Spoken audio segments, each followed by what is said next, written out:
Welcome in. I'm Prim Saripapat. NFL ref Bill Levy, who is best remembered for making a couple of crucial yet bad calls in Super Bowl 40 between the Steelers and Seahawks, is being taken off the field. Levy will assume a new role in 2015 as a supervisor within the league's officiating department. NFL Nation reporter Kevin Seifert has more on this. So, Kevin, how did the league come to this decision about Levy? Well, a couple of things. He's been around for several decades, and so he's getting up there in age and not quite there to retirement age in terms of whether he wants to still be involved in the game. But the NFL has all different qualifications for their officials and for their referees, and I think he was still in good standing, but it was kind of getting to the point where he was close to retirement but wanted to stay involved in the game. I don't think this was based on performance per se.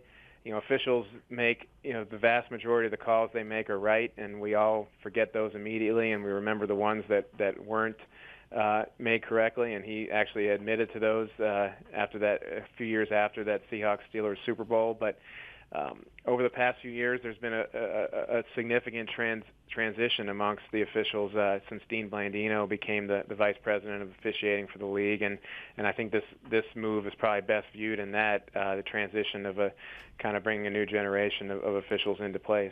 Yeah, over the last couple of years, we've seen a lot of things with that big shakeup among the NFL officials, 23 new officials during that span. What do you think has been the biggest aspect of this shakeup?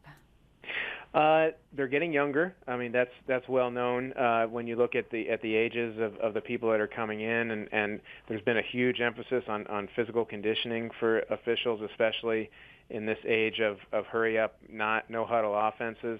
When the officials get together in the off season, they actually go through a sort of a combine conditioning test where they have to run 40-yard dashes, and they have to run the various drills that players do at their own combine, because the league needs to make sure first and foremost that they're physically fit and healthy enough to run up and down the field with these guys who are much younger. And so that's a big part of it. When Dean Blandino took over, there was also a feeling that there was, had been a buildup of guys who had been around for a while, and there wasn't as strict and as strong of a performance standard previously as there needed to be. And so I think that they're being a little more aggressive in terms of grading officials and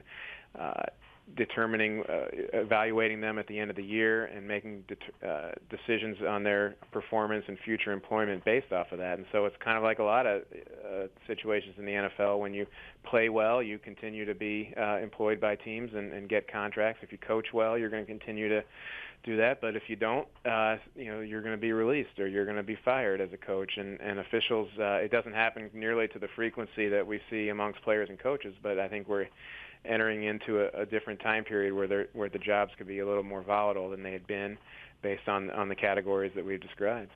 That's NFL Nation reporter Kevin Seifert. Kevin, thank you very much for your time today. Well, we will keep you updated with this story. Keep it logged on to our NFL page on ESPN.com.